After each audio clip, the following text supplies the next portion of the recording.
The fighting in Ukraine has fueled a crisis at America's gas stations. David Pogue now on pain at the pump. Every morning, manager George Ramos updates the prices at his Harlem gas station. Lately, he's been using bigger numbers. In 1 week, it went almost 90 cents. Have you ever had a really angry driver come and yell at you guys? Yeah. Once a day, like vitamins. Last week, average American gas prices hit a record high, $4.33 a gallon, and much higher in some places. And because it now costs more to transport anything, everything costs more. So why are gas prices spiking? It's got to be Russia, right? No, the problem with energy prices is not just Russia. Jason Bordoff is the director of the Center on Global Energy Policy at Columbia University. And by the way, an electric bike fan.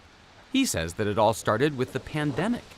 We shut down half the global economy to keep people at home and keep us safe. And so prices collapsed and you had incentive to stop drilling and lay down your rigs. Okay, so demand for oil fell, and then the supply fell. And then when the pandemic began to ease up, people have more money to spend, and a lot of them are spending it on pent-up demand for travel. We haven't traveled in a while, and people really want to do that. And the oil industry is trying to ramp production back up. But like supply chains with cars and supply chains with lots of other parts of our economy, there are bottlenecks and problems. So the oil companies were trying to gear up again. But then Russia attacked Ukraine. All over the world, countries stopped buying Russian oil.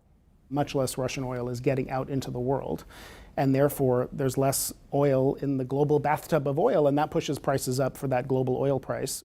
So the pandemic recovery was the first whammy, and the Russia situation made it a double whammy. Too much demand, not nearly enough supply. But we get only about 3% of our oil from Russia. So why does that war affect prices here? Well, without the Russian oil, the countries that usually buy Russian oil had to find other sources. So less oil overall, prices go up, including here. This is essentially a prime lesson for Economics 101, how supply and demand really work. Patrick DeHaan is the chief petroleum analyst for Gas Buddy, the app that helps you find the cheapest gas near you. What about this notion that it's the president and his policies that are at fault?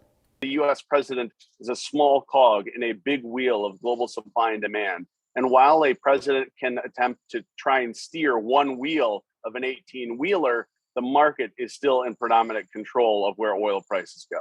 You hear a lot of this, oh, the oil companies are gouging. Looking at, 150,000 gas stations in near real time and watching the prices that they pay, the wholesale price of fuel, I can tell you that in very, very few, if any, instances, there is gouging.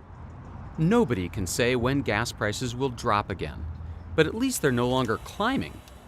Jason Bordoff says that COVID shutdowns in China have lowered demand.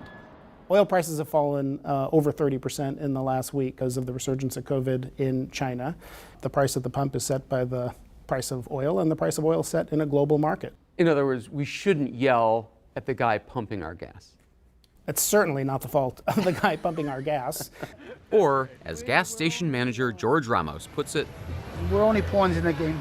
so you're just the last domino in a long line of pricing. I'm the guy with the mop.